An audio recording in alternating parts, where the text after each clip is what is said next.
Hello friends, welcome to my channel SRK Tuition Tutorial.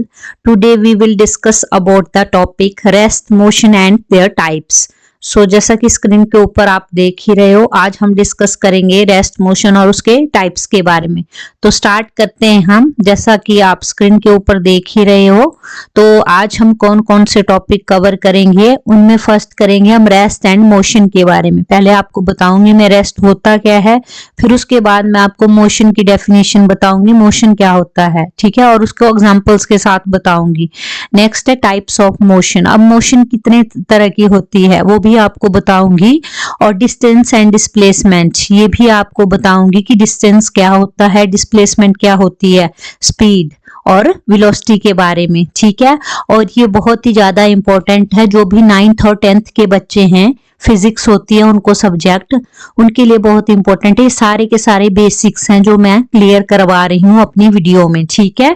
तो start करते हैं हम रेस्ट। अब रेस्ट होता क्या है, नाम से क्लियर हो रहा है, जब हम बेड के ऊपर बैठे हैं या चेयर के ऊपर बैठे हैं, ठीक है, तो हम किस चीज के ऊपर, हमारी बॉडी, रेस्ट में हमारी बॉडी, ठीक है, मतलब कोई भी चेंज नहीं आता है हमारी पोजीशन में टाइम के साथ साथ, ठीक है। हम बैठे हैं बेड के ऊपर, ठीक है, तो उसमें हमारी बॉडी की कोई मूवमेंट नहीं हो रही है, कि हो रही है, नहीं हो रही है, कोई मूवमेंट नहीं होती हमारी बॉडी की उस टाइम। और हमारा क्या होता है, हमारा टाइम तो चला रहता है, टाइम थोड़ी ना रुकता है, तो उसी को रेस्ट बोला जाता है, ठीक है। रेस्ट एक ऐसा ऑब्जेक्ट होता है या एक ऐसी बॉडी होती है जो कि अपनी पोजीशन को चेंज नहीं करती है टाइम के साथ साथ, उसे बोला जाता है रेस्ट, ठीक है। और आप ये एग्जांपल दे सकते हो, जैसे मैं चेयर के ऊपर बैठी हूं, मैं अपनी जो मेरी बॉडी है, जो ऑब्जेक्ट भी ले सकते हैं, बॉडी को बॉडी भी बोल सकते हैं और ऑब्जेक्ट भी बोल सकते हैं, ठीक है। मैं कोई काम नहीं कर रही हूं, आराम से बैठी, मैंने अपनी बॉडी को बिल्कुल स्टिल रेस्ट पोजीशन पे रखा हुआ है, तो उसको क्या बोलोगे आप कि मेरी बॉडी किसके ऊपर है, अभी रेस्ट के ऊपर है। अगर मैं उसको हिलाऊंगी नहीं, मूवमेंट नहीं करूंगी, ठीक है। और जो रेस्ट पे होता है, कोई भी ऑब्जेक्ट हो गया, कोई भी बॉडी होगी, जैसे मेरी बॉडी है, अभी मेरी बॉडी क्या है, रेस्ट के ऊपर है, तो उसकी हमेशा जीरो वेलोसिटी होती है, ये आपने याद रखना है, ठीक है। और आप ये भी बोल सकते हो सिंपल और शॉर्ट वर्ड्स में कि ऑब्जेक्ट को हम कब बोल सकते हैं वो रेस्ट के ऊपर है, जब वो अपनी पोजीशन को चेंज नहीं करता है सराउंडिंग्स के हिसाब से और टाइम के हिसाब से, ठीक है। ये हमारा रेस्ट हो गया, ठीक है। यानी चाहिए आपको रेस्ट की डेफिनेशन बहुत इजी है, सिंपल, मैंने हिंदी में आपको बता दिया, आप उसको कन्वर्ट करके लिख सकते हो। रेस्ट क्या होता है, जो कि अपनी पोजीशन को चेंज नहीं करता है विद रिस्पेक्ट टू टाइम, ठीक है। नेक्स्ट है हमारे पास मोशन। अब मोशन नाम से क्लियर हो रहा है आपको, मोशन होता क्या है, कोई चीज है चल रही है, वो मोशन में है, ठीक है। जैसे मैंने बॉल फेंका, बॉल पड़ा है ऐसे सिंपल, तो वो उस टाइम रेस्ट पे है। और जब मैंने बॉल को हिट किया या बॉल को दूर फेंका, उस टाइम जो बॉल होगा वो मेरा किस में होगा, मोशन में होगा, ठीक है। तो आप मोशन की डेफिनेशन बोल सकते हो, जब भी अब जो मेरा बॉल था वो रेस्ट पोजीशन पे था, जब मैंने उसको फेंका तो वो किस में आया, मोशन में आया, तो उसकी पोजीशन में चेंज आएगा ना। जैसे मैंने फेंका तो दूसरी साइड को चली जाएगा, दूसरी साइड को फेंकोगी तो क्या आया, एक पोजीशन में चेंज आया, ऑब्जेक्ट की पोजीशन में एक चेंज आया टाइम के साथ साथ, उसे बोला जाता है मोशन, ठीक है। सिंपल वर्ड्स में आप बोल सकते हो, motion is the change in position of an object with respect to its surrounding in a given interval of time, ठीक है। ये सारी चीजें आप बोल सकते हो, ठीक है। अभी एक और चीज मैं आपको बता देती हूँ, जो मोशन ऑफ ऑब्जेक्ट होता है उसका मास होता है। अब वो बॉल है, बॉल का क्या होगा, मास होगा, बॉल का मास ही है ना, वेट है ना उसका। मास को हम किस में मेजर करते हैं, किलोग्राम में ना, ठीक है। तो उसका क्या है, वेट है। जो भी चीज है जिसका वेट है और वो मोशन में है, जिसको मैं फेंक रही हूँ, वो अपनी डायरेक्शन को चेंज कर रहा है, ये डायरेक्शन फेंकने, जब मैं फेंकूंगी किसी चीज को तो उसकी मूवमेंट हो रही है, उसको मोशन बोला जाता है, ठीक है। और जैसे हमारा डिस्टेंस हो गया, डिस्प्लेसमेंट हो गया, ये सारी हमारी चीजें मोशन में ही होती है, ठीक है। कुछ चल रहा है, अब मैं चल रही हूँ तो मैं डिस्टेंस कवर कर रही हूँ, ठीक है, तो मेरी बॉडी मूवमेंट में है उस टाइम, तो ठीक है। ये सारी चीजें हमारी मोशन में आती है। नेक्स्ट देख सकते हो आप स्क्रीन के ऊपर। अब पढ़ेंगे हम what are the different types of motion. ठीक है, अब कौन कौन सी मोशंस होती है ये भी आपको पता होना चाहिए। रेस्ट हमने पढ़ लिया, मोशन हमने पढ़ लिया, अब हम पढ़ेंगे डिफरेंट टाइप्स ऑफ मोशन। अब different types of motion 4 types की होती है। ठीक है, एक होती है हमारे पास रेक्टिलिनियर मोशन, सेकंड होती है सर्कुलर मोशन, थर्ड होती है हमारी वाइब्रेटरी मोशन। ठीक है, और नेक्स्ट होती है हमारे पास रोटेशनल मोशन। अब हम पढ़ेंगे रेक्टिलिनियर मोशन। रेक्टिलिनियर मोशन होता क्या है, आपने बस सीधा सा जवाब देना है, ज्यादा स्ट्रेस नहीं लेना है, सिंपल मेरी बात सुनो और उसको लिख के आ जाना इंग्लिश में कन्वर्ट करके। ठीक है, रेक्टिलिनियर मोशन एक ऐसी मोशन होती है जिसमें ऑब्जेक्ट क्या करता है, स्ट्रेट पाथ में ट्रेवल करता है। स्ट्रेट पाथ में, मान लो सपोज एक एग्जांपल देती हूँ आपको, जैसे आपके पास जो आपकी कॉफी वेंडिंग मशीन होती है ना, उसमें आपका जो हॉट वाटर होता है वो कप के अंदर, जब हम कॉफी कप के अंदर उसको डालते हैं तो वो किस तरह से गिरता है, वो पानी एक स्ट्रेट पाथ में गिरता है ना वो पानी, तो उसे क्या बोलते हैं, रेक्टिलिनियर मोशन में है। आप एग्जांपल दे सकते हो इसका कि जब हम जो कॉफी वेंडिंग मशीन होती है उसमें जो हॉट वाटर होता है, जब वो कॉफी कप के अंदर हम उसको डालते हैं तो उस टाइम वो एक स्ट्रेट पाथ बनाता है, उसे ही एक रेक्टिलिनियर मोशन बोला जाता है। उस टाइम बोल सकते हैं कि जो हॉट वाटर है जो कॉफी कप में पड़ रहा है वो रेक्टिलिनियर मोशन की प्रॉपर्टी को होल्ड कर रहा है, उसे बोलते हैं रेक्टिलिनियर मोशन। ठीक है, ये एग्जांपल दे देना आप। नेक्स्ट है हमारे पास सर्कुलर मोशन। अब सर्कुलर मोशन नाम से क्लियर हो रहा है, सर्कुलर मोशन जैसे सर्कल में घूमना, कोई ऑब्जेक्ट है आपका वो सर्कल में घूम रहा है तो उसका क्या मतलब हुआ, सर्कुलर मोशन। तो अपने सिंपल वर्ड्स में आपने बोलना सर्कुलर मोशन एक ऑब्जेक्ट होता है जिसमें की मूवमेंट होती है ना मूवमेंट ऑब्जेक्ट की, और वो किस में रोटेट होता है, सर्कुलर पाथ में, उसको बोला जाता है सर्कुलर मोशन। ठीक है, सर्कुलर मोशन हमारी यूनिफॉर्म भी हो सकती है और नॉन यूनिफॉर्म भी हो सकती है, ये चीज याद रखना। चलो मैं आपको एक एग्जांपल बता देती हूँ सर्कुलर मोशन का। जैसे ग्रुप ऑफ 6 और 8 कैंडिडेट्स है, राइट, वो क्या कर रहे हैं, एक सर्कल बनाया उन्होंने और उसके चारों ओर एक के पीछे दूसरा चल रहा है, तो वो क्या है, एक मूवमेंट है ऑब्जेक्ट की, किसकी, बॉडी की मूवमेंट हो रही है। जो भी जितने भी बंदे हैं उनकी, जो 8 मैंने पर्सन्स बताए, उनकी बॉडी की क्या हो रही है उस टाइम, मूवमेंट हो रही है। और वो रोटेट कैसे कर रहे हैं, सर्कुलर पाथ में रोटेट कर रहे हैं, उसे ही सर्कुलर मोशन बोला जाता है। सर्कुलर मोशन हमारे पास 2 टाइप की होती है, यूनिफॉर्म और नॉन यूनिफॉर्म। अब यूनिफॉर्म सर्कुलर मोशन में याद रखना, जो एंगुलर रेट होता है हमारे पास रोटेशन का और स्पीड का, वो हमेशा क्या होता है, कांस्टेंट। अब एंगुलर रेट से कंफ्यूज हो जाएंगे बच्चे, एंगुलर रेट क्या होता है रोटेशन का। ऐसे सोचो जैसे कि हम सर्कल में जा रहे हैं, सर्कल में क्या किया हमने, एक एंगल बना हमारा, ठीक है, एंगल तो नहीं एक सर्कल बना, जब उसमें से थोड़े 3 और 5 और कैंडिडेट्स को हम हटा देते हैं, ठीक है, तो उसका क्या, उसको हम एंगल की फॉर्म में रखते हैं उनको, तो वो क्या बना रहा है, एक एंगुलर रेट बना रहा है रोटेशन का, राइट। और उसमें स्पीड क्या होती है हमारी, कांस्टेंट होती है, मतलब स्पीड नहीं होगी, वो वैसी की वैसी रहेगी। अगर आप उसको रोटेट करोगे तो वो क्या बन गया, सर्कुलर मोशन बन गया। हमने यूनिफॉर्म सर्कुलर मोशन बनाने के लिए जो एंगुलर रेट ऑफ रोटेशन होती है और जो स्पीड होती है वो हमारे पास क्या रहती है, हमेशा कांस्टेंट रहती है, तभी वो कौन सी मोशन बनती है, यूनिफॉर्म सर्कुलर मोशन, ठीक है।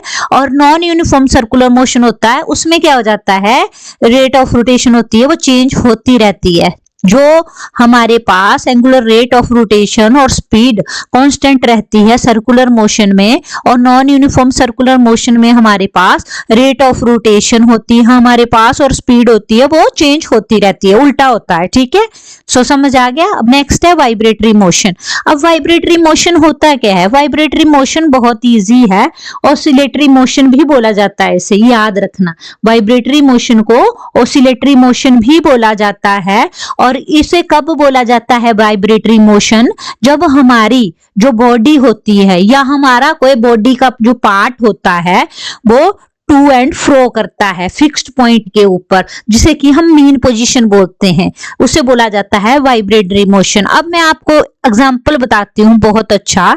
जैसे कि आपके पास जो मूवमेंट होती है, जो आपके पास म्यूजिकल इंस्ट्रूमेंट है जैसे गिटार हो गया या सितार हो गया, ठीक है, उसके जो स्ट्रिंग्स होती है उनकी जो मूवमेंट होती है वो क्या है, वाइब्रेटरी मोशन के ऊपर होल्ड करती है, क्योंकि टू एंड फ्रो हो जाती है ना, उसकी अबाउट फिक्स्ड पॉइंट के ऊपर रहती है और टू एंड फ्रो होती है। जैसे कि मैं आपको एक सिंपल और एग्जांपल बता देती हूँ। सिंपल पेंडुलम का एग्जांपल सुना होगा आपने, नहीं सुना होगा तो वो अपनी मीन पोजीशन के ऊपर स्टिल रहता है। फिर जब आप उसको क्या करोगे, धक्का दोगे तो वो क्या करता है, टू एंड फ्रो करता है, और लास्ट में जब वो स्टिल होकर कांस्टेंट पोजीशन पे आता है तो वो अपनी मीन पोजीशन के ऊपर ही रहता है।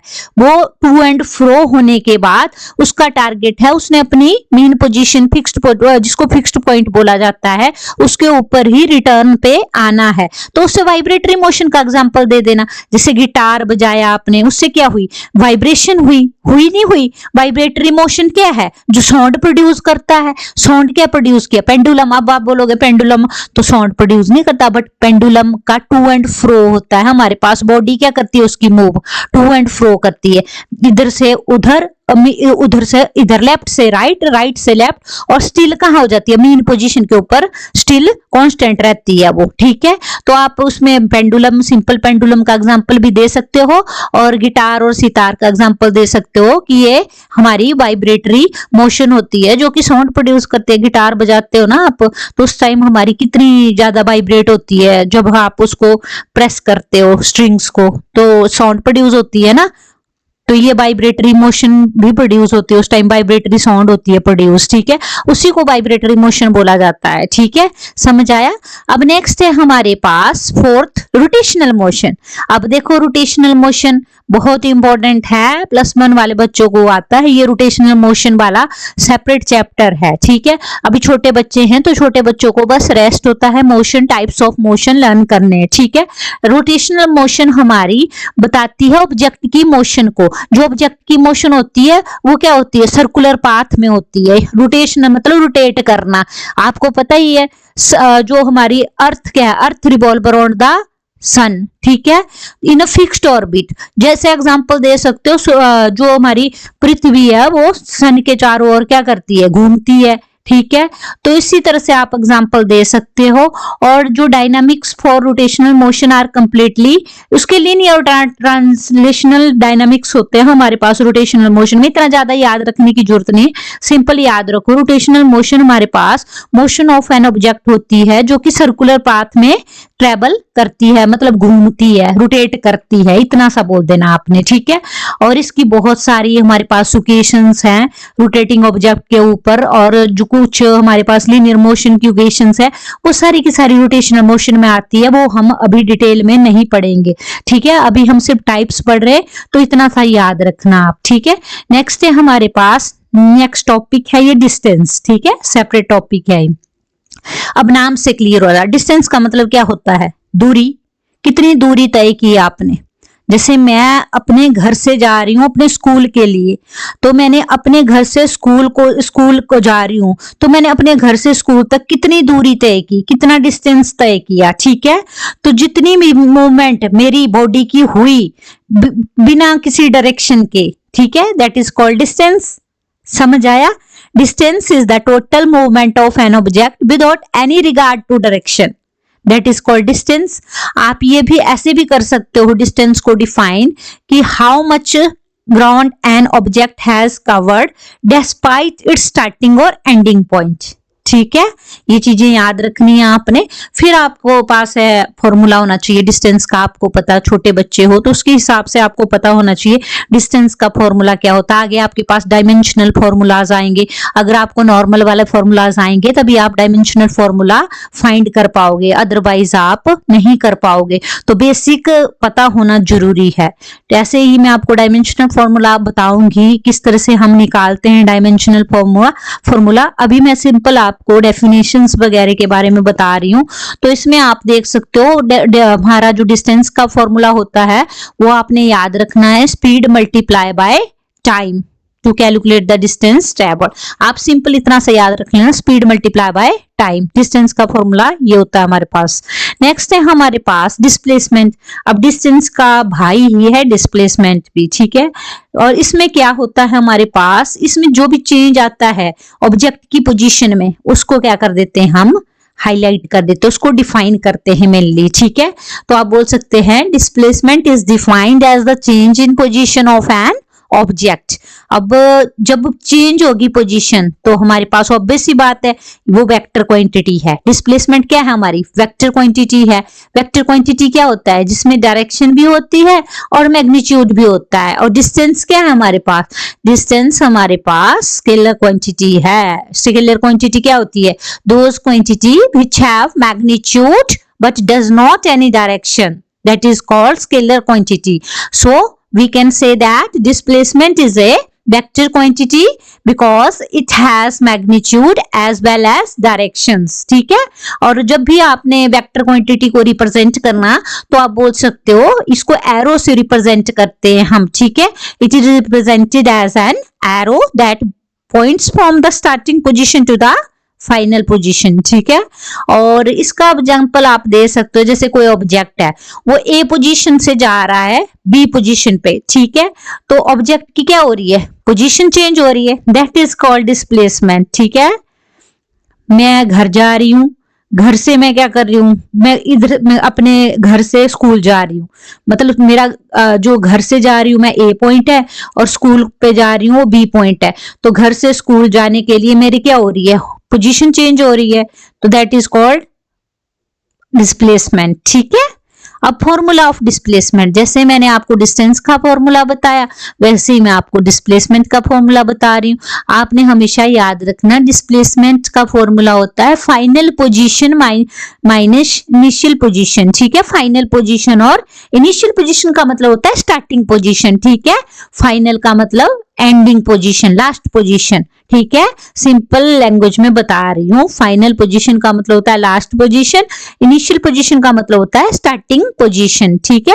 और उसके साथ साथ चेंज इन पोजीशन होता है इसमें डिस्प्लेसमेंट में, याद रखना, ठीक है। और इसकी स्टैंडर्ड यूनिट डिस्प्लेसमेंट की हमारी होती है मीटर, क्या होती है, एसआई यूनिट। एसआई यूनिट की जो फुल फॉर्म है उसको इंटरनेशनल सिस्टम ऑफ यूनिट्स बोला जाता है, ठीक है।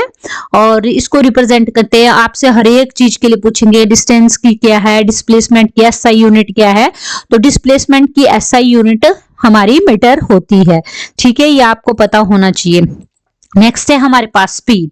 अब नेक्स्ट टॉपिक है स्पीड। स्पीड क्या होता है, मैं तेज दौड़ रही हूं अपने घर से स्कूल की तरफ को, स्पीड हो गई, है ना।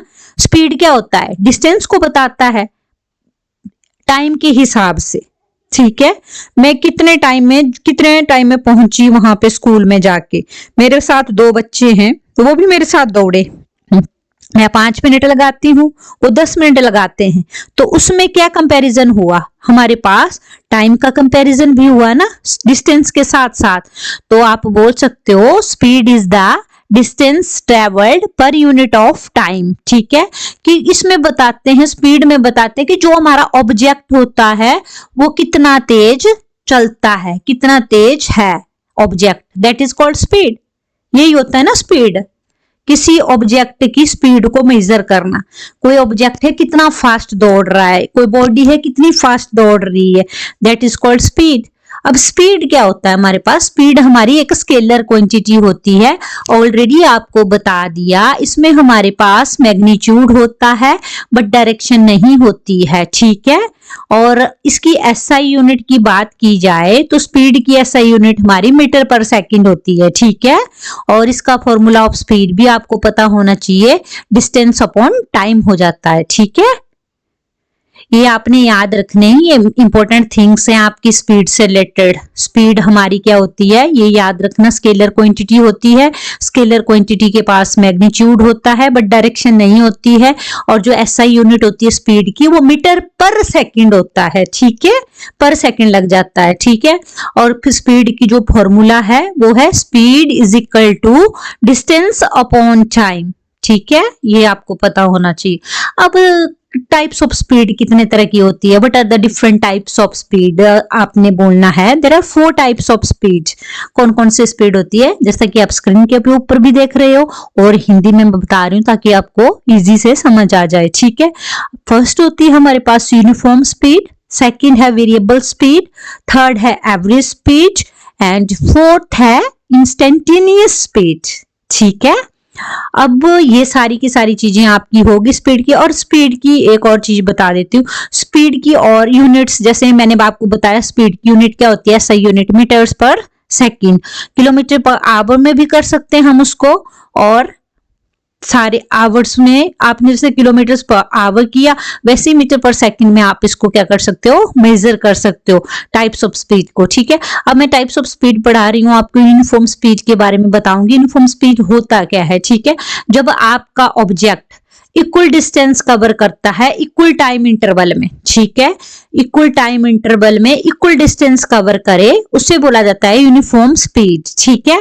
जब आपका ऑब्जेक्ट इक्वल डिस्प्लेसमेंट के साथ इक्वल इंटरवल ऑफ टाइम के साथ आप डिस्टेंस कवर करे, that is called uniform velocity, ठीक है। अब देखो फर्क, देखो कितना सा फर्क है हमारा।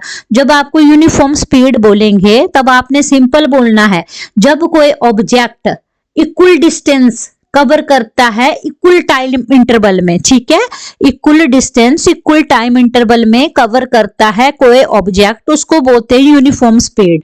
और यूनिफॉर्म वेलोसिटी किसको बोलते हैं, जब कोई ऑब्जेक्ट कवर करता है इक्वल डिस्प्लेसमेंट को इक्वल इंटरवल ऑफ टाइम में, उसको बोलते हैं यूनिफॉर्म वेलोसिटी। फर्क कुछ भी नहीं है, यूनिफॉर्म स्पीड में यही फर्क है डिस्टेंस और डिस्प्लेसमेंट का।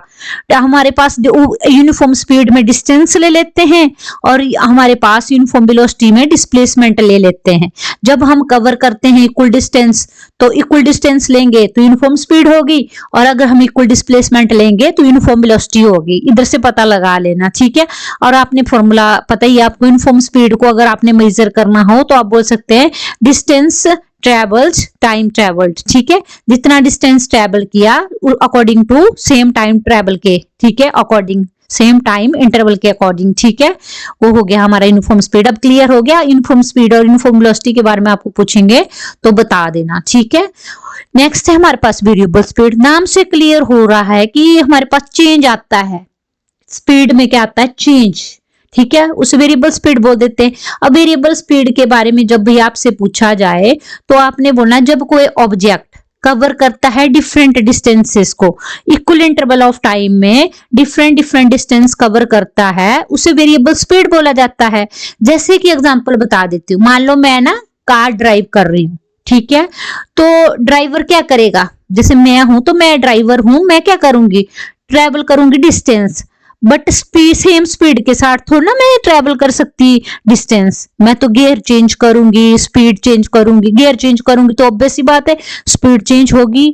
तो इसी तरह से आपको समझना है वेरिएबल स्पीड हमारी डिफरेंट डिस्टेंस के साथ, जो हमारी इक्वल इंटरवल ऑफ टाइम में डिफरेंट डिस्टेंस को क्या करती है, कवर करती है।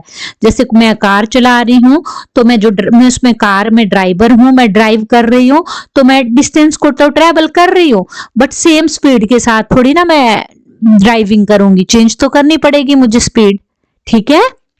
कहीं ट्रैफिक होगा तो कहीं मैं रोकूंगी, स्लो करूंगी, कहीं मैं फास्ट तेज करूंगी, तो स्पीड में क्या आई, एक चेंज आया, सेम स्पीड थोड़ी ना रही मेरी।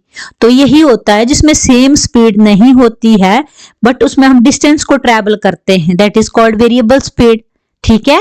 अब एवरेज स्पीड क्या होता है, एवरेज स्पीड हमारे पास जब भी हम कोई टोटल डिस्टेंस ट्रेवल करता है कोई ऑब्जेक्ट या कोई बॉडी पर्टिकुलर टाइम इंटरवल में, that is called average speed, ठीक है। और नेक्स्ट है हमारे पास, अब एवरेज स्पीड के बारे में जब आपसे पूछा जाए तो एवरेज स्पीड के बारे में आपने बताना है कि स्केलर क्वांटिटी होती है, ठीक है। स्केलर क्वांटिटी ऑलरेडी मैंने बता रही हूँ बार बार, स्केलर वेक्टर क्वांटिटी का कॉन्सेप्ट अराइज होगा ही होगा। 9th 10th +1 +2 स्केलर क्वांटिटी और वेक्टर क्वांटिटी पीछा नहीं छोड़ेगी, इसलिए कॉन्सेप्ट क्लियर कर लो। स्केलर क्वांटिटी हमारी उसमें सिर्फ मैग्नीट्यूड होता है, डायरेक्शन नहीं होती है। वेक्टर क्वांटिटी में मैग्नीट्यूड होता है और साथ में हमारे पास डायरेक्शन भी होती है, ठीक है। और एवरेज स्पीड की बात कर रहे हैं अब हम, तो एवरेज स्पीड में कुछ भी नहीं होता। एवरेज स्पीड हमारी स्केलर क्वांटिटी है, इसका मैग्नीट्यूड होता है बट डायरेक्शन नहीं होती है। एवरेज स्पीड को जो भी हम फॉर्मूला लगा सकते हैं उसका total distance upon total time taken, ये आपने याद रखना है। Average speed is equal to, ज्यादा नंबर लेने आपने तो आपको फॉर्मूला आना चाहिए, average speed is equal to total distance upon total time taken. और आगे आपने न्यूमेरिकल सॉल्व करने तो आपको बोलेंगे फाइंड द एवरेज स्पीड, तो उस टाइम फॉर्मूला लगा के आपने वैल्यू पुट करनी है। ठीक है, तो आपको पता लग गया एवरेज स्पीड क्या होता है। अब नेक्स्ट है हमारे पास इंस्टेंटेनियस स्पीड। अब इंस्टेंटेनियस स्पीड क्या होता है, एक मेजरमेंट होती है ये, इसमें बताया जाता है कि कितना फास्ट हमारा ऑब्जेक्ट है वो मूव कर रहा है पर्टिकुलर मोमेंट के ऊपर। पर्टिकुलर मोमेंट के ऊपर हमारा ऑब्जेक्ट कितना फास्ट मूव कर रहा है उसकी मेजरमेंट को बताता है हमारा इंस्टेंटेनियस स्पीड। ठीक है, अब इंस्टेंटेनियस वेलोसिटी हमारी और क्या होती है, एक वेक्टर क्वांटिटी होती है जो कि स्पीड को भी इन्वॉल्व करती है और डायरेक्शन, जो डायरेक्शन होती है हमारी ऑब्जेक्ट की मूव करने की, उसको भी होल्ड करती है। ठीक है, तो आपने बस इतना सा याद रख लेना, इंस्टेंटेनियस स्पीड हमारी मेजरमेंट होती है, वो बताता है हमारा ऑब्जेक्ट कितना फास्ट मूव कर रहा है पर्टिकुलर मोमेंट के ऊपर, और ये वेक्टर क्वांटिटी होती है और आपको वेक्टर क्वांटिटी का पता है क्या होता है, तो ये चीज एक्सप्लेन कर देनी है आपने। ठीक है, अब नेक्स्ट है हमारे पास वेलोसिटी। ठीक है, वेलोसिटी हमारा नेक्स्ट टॉपिक है। वेलोसिटी क्या होता है, सबसे पहले तो आपको फॉर्मूला पता हो जाना चाहिए कि हाँ फॉर्मूला क्या है वेलोसिटी का। वेलोसिटी का फॉर्मूला है डिस्प्लेसमेंट अपॉन टाइम। क्या होता है, आपको बोले find velocity of the particular object, तो आपको पहले फिर फॉर्मूला पता होना चाहिए। तो जैसा कि आप सुन नहीं रहे हो मेरे को, वेलोसिटी का फॉर्मूला होता है डिस्प्लेसमेंट अपॉन टाइम। अब वेलोसिटी हमारी पॉजिटिव भी हो सकती है, मतलब प्लस में, नेगेटिव मतलब माइनस में, और जीरो भी हो सकती है। पॉजिटिव भी हो सकती है, अच्छी भी हो सकती है, नेगेटिव गंदी भी हो सकती है, और जीरो भी हो सकती है। इस तरह से भी ले सकते हो आप। ठीक है, अब हमारे पास वेलोसिटी को जब आपने डिफाइन करना तो किस तरह से डिफाइन कर सकते हो। वेलोसिटी भी हमारा एक ऑब्जेक्ट होता है जो किस चीज के बारे में बताता है, उसकी पोजीशन में जो चेंज आता है, rate of change of its position with respect to a frames और reference and is function of time. जो भी फ्रेम्स में डिफरेंस आना, जो भी फंक्शन ऑफ टाइम में आपके पास चेंज आना पोजीशन में, दैट इज कॉल्ड वेलोसिटी। अब वेलोसिटी की आप बोल सकते हो इसमें जो भी हमारी इक्विवेलेंट स्पेसिफिकेशन होती है स्पीड की और डायरेक्शन ऑफ मोशन की, वो 60 किलोमीटर पर आवर के हिसाब से चलती है। बस सिंपल आपने फॉर्मूला याद रखना है और उसमें बता देना है कि वेलोसिटी जब भी हमारे पास rate of change of its position आता है विद रिस्पेक्ट टू फ्रेम्स और function of time, that is called velocity. Next है हमारे पास अब टाइप्स ऑफ वेलोसिटी। वेलोसिटी कितने टाइप्स की होती है, सबसे पहले uniform velocity, variable velocity, average velocity और इंस्टेंटेनियस वेलोसिटी। अब इनको एक्सप्लेन कर लेते हैं। यूनिफॉर्म वेलोसिटी क्या होती है, आपको पता होना चाहिए। यूनिफॉर्म वेलोसिटी हमारी एक बॉडी होती है, एक ऑब्जेक्ट होता है जो भी कवर करता है equal distance equal interval of time में, that is called uniform velocity. जैसे कि एक ट्रक है वो मूव कर रहा है यूनिफॉर्म स्पीड के साथ बिना अपनी डायरेक्शन चेंज किए हुए, तो उस टाइम हम बोल सकते हैं जो ट्रक है वो किस में मूव कर रहा है, यूनिफॉर्म वेलोसिटी में मूव कर रहा है वो ट्रक। ठीक है, तो ये हो गया हमारे पास यूनिफॉर्म वेलोसिटी। अब वेरिएबल वेलोसिटी क्या होता है, वेरिएबल वेलोसिटी वो वेलोसिटी होती है जिसमें हमारी बॉडी कवर करती है अनइक्वल डिस्टेंस, मतलब प्रॉपर इक्वल डिस्टेंस नहीं होता, अनइक्वल डिस्टेंस कवर करती है इक्वल इंटरवल ऑफ टाइम में और पर्टिकुलर स्पेसिफिक डायरेक्शन में, उसको बोला जाता है वेरिएबल वेलोसिटी। जैसे कि मेरे पास एक रोटेटिंग फैन है, उसकी कांस्टेंट स्पीड के, उसकी एक कांस्टेंट स्पीड के साथ वेरिएबल वेलोसिटी है, तो उसमें क्या होगा, चेंज होगा, कंटिन्यूस चेंज होगा उसके डायरेक्शन में। ठीक है, तो आप बोल सकते हो जैसे आप मेरे घर के जैसे रूम है, रूम में मेरे फैन लगा होता है, आपके भी लगा ही होगा रोटेटिंग फैन, उसकी स्पीड क्या होती है, कांस्टेंट स्पीड होती है। वो किसके साथ, वेरिएबल वेलोसिटी के साथ उसकी कांस्टेंट स्पीड होती है।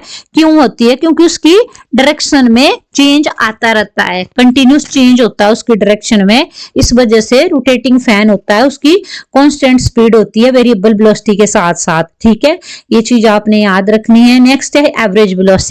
अब एवरेज वेलोसिटी भी वही होती है, इसमें चेंज होता है पोजीशन में, पोजीशन में किस में, डिस्प्लेसमेंट में। ठीक है। और जो टाइम इंटरवल होता है जिसमें कि डिस्प्लेसमेंट अक्कर होती है हमारे पास, उसको बोल सकते हैं हम एवरेज वेलोसिटी। एवरेज वेलोसिटी हमारी पॉजिटिव होती है और नेगेटिव होती है, डिपेंड करता है उसके साइन, डिस्प्लेसमेंट के साइन के ऊपर, ठीक है। ये चीज याद रखनी। और पोजीशन ऑफ डिस्प्लेसमेंट को रिप्रेजेंट करने के लिए हम डेल्टा एक्स का यूज करते हैं, और हमारे पास टाइम इंटरवल को रिप्रेजेंट करने के लिए हम डेल्टा टी का यूज करते हैं। ये आपने याद रखना है। और जो एसआई यूनिट होती है हमारे पास एवरेज वेलोसिटी की, वो मीटर पर सेकंड होती है। ये छोटी छोटी चीजें हैं, ये आपने लर्न रखनी है, ठीक है, भूलना नहीं है इनको। एक बार गो थ्रू हो ना, सारा आ जाएगा आपको समझ। नेक्स्ट है इंस्टेंटेनियस वेलोसिटी। अब इंस्टेंटेनियस वेलोसिटी क्या होता है हमारे पास, ये भी हमारे पास वैसे जैसे हमने ऊपर पढ़ा इंस्टेंटेनियस स्पीड, वैसे इंस्टेंटेनियस वेलोसिटी होता है। इसमें जो भी rate of change of position होता है, जो भी पोजीशन में जो चेंज आता है टाइम इंटरवल के साथ में, जिस पर उसमें क्या होता है, इंस्टेंटेनियस वेलोसिटी में हमारे पास बहुत कम, बहुत छोटा स्मॉल इंटरवल होता है, ऑलमोस्ट जीरो ही होता है वो, ठीक है। तो आप इस तरह से बोल सकते हो instantaneous velocity a rate of change of position for a time interval which is very small, almost zero. और इसकी एसआई यूनिट की बात की जाए तो मीटर पर सेकंड है, ठीक है। और आप इसमें बोल सकते हो हमारे पास सेम वैल्यू रहती है इंस्टेंटेनियस वेलोसिटी के लिए, but does not have any direction. But इसमें क्या होती है, हमारे पास कोई डायरेक्शन नहीं होती है, ठीक है। नेक्स्ट है, बहुत इंपॉर्टेंट टॉपिक है एक्सीलरेशन। एक्सीलरेशन बहुत ज्यादा इंपॉर्टेंट है, एक्सीलेट करना, एक्सीलेशन करना, ठीक है।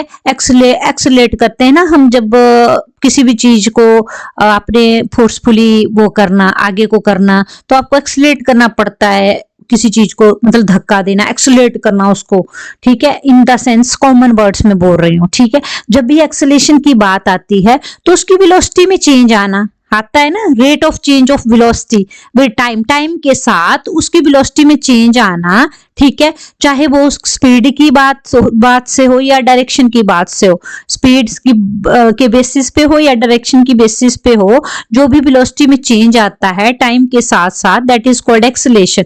तो आप ऐसे बोल सकते हो the rate of change of velocity with respect to time, ठीक है, उसको बोलते हैं हमारे पास एक्सीलरेशन। अब जैसे कि आपके पास एक ऑब्जेक्ट है, वो स्ट्रेट लाइन में क्या कर रहा है, मूव कर रहा है, एक्सीलेट कर रहा है, मान लो उसकी स्पीड्स है हमारे पास, वो स्लो डाउन हो रही है। क्या हो रही है, स्पीड्स अप भी हो रही है और स्लो डाउन भी हो रही है, दैट इज कॉल्ड एक्सीलरेशन। क्योंकि स्पीड और डायरेक्शन के ऊपर ही है हमारा एक्सीलरेशन का। तो हमेशा मैं बिल्कुल सिंपल वर्ड्स में फिर से बता रही हूँ लास्ट बार, एक्सीलरेशन होता है हमारे पास the rate of change of velocity with respect to time. वो किस में भी हो सकता है, स्पीड में भी और डायरेक्शन में भी, ठीक है। आपने कोई एग्जांपल बताना है तो कोई ऑब्जेक्ट है, कोई मैं हूं, मैं मूव कर रही हूं स्ट्रेट लाइन में, तो उस टाइम मुझे एक्सीलरेट करते हो आप, तो मेरी स्पीड क्या होगी, या तो बढ़ेगी या तो कम होगी, ठीक है। बढ़ भी सकती है और कम भी हो सकती है, उस चीज को आप एक्सीलरेशन बोल सकते हो। मेरी क्या कोई ऑब्जेक्ट है, ठीक है, उसको एक्सीलरेट करोगे तो उसकी स्पीड अप भी हो सकती है और डाउन भी हो सकती है, ठीक है। तो जो एसआई यूनिट होती है एक्सीलरेशन की, मीटर पर सेकंड स्क्वायर होती है, ठीक है, ये आपने याद रखना है। और एक्सीलरेशन को ए से रिप्रेजेंट किया जाता है, ठीक है। और इसमें चेंज इन वेलोसिटी आती है, उसको डेल्टा वी से डिनोट करते हैं। चेंज इन टाइम ऑलरेडी मैंने आपको पढ़ा दिया, जो भी चेंज आना वेलोसिटी में और जो भी टाइम में चेंज आना, और उसको बोला जाता है एक्सीलरेशन। और उसको रिप्रेजेंट जब हमने इक्वेशन बनानी है उसकी, तो किस तरह से बनाएंगे, ऑब्वियस सी बात है, एक्सीलरेशन को ए कर मानेंगे इज इक्वल टू, और वेलोसिटी और टाइम में चेंजेस आती है ना हमारे पास एक्सीलरेशन में, तो मैंने वेलोसिटी को बताया आपको, वेलोसिटी को डिनोट करते हैं डेल्टा वी से, ठीक है, अपॉन डेल्टा टी। क्योंकि रेट हमारे पास change in velocity, rate of change in velocity और चेंज इन टाइम आया हमारे पास, तो ये बना दो, देखो कितनी इजी है, a is equal to delta v upon delta t, ठीक है।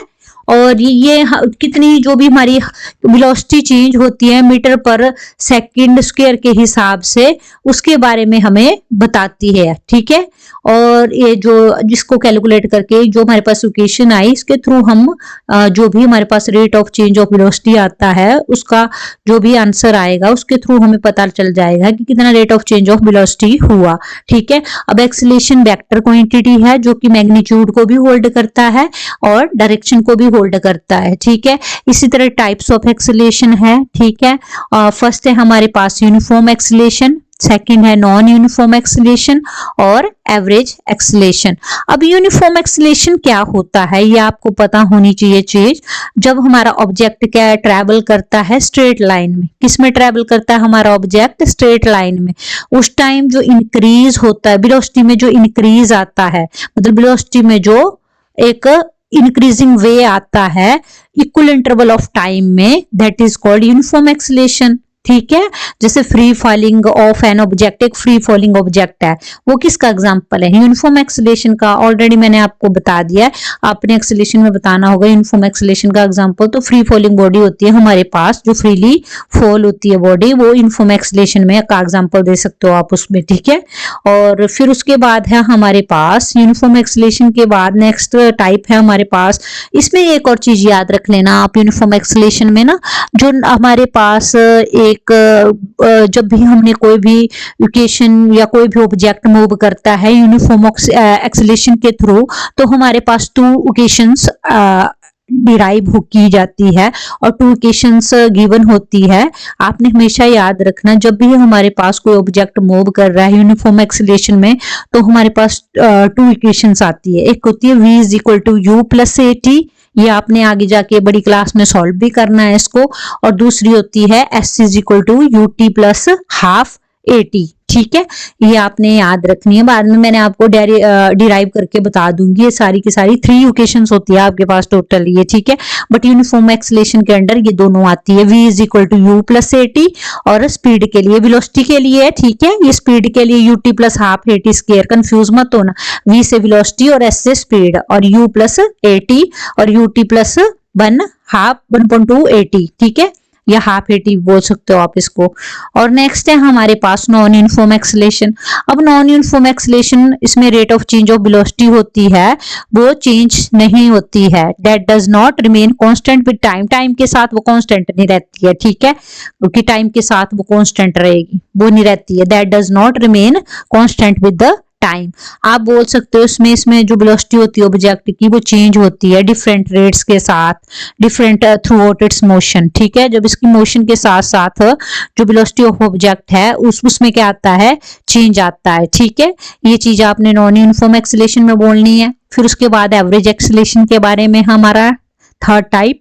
एवरेज एक्सेलेरेशन में हमारे पास कोई भी, इसमें हमारे पास कोई भी ऑब्जेक्ट है, ठीक है, उस ऑब्जेक्ट में क्या आता है हमारे पास? वेलोसिटी में चेंज आता है, that is called average acceleration.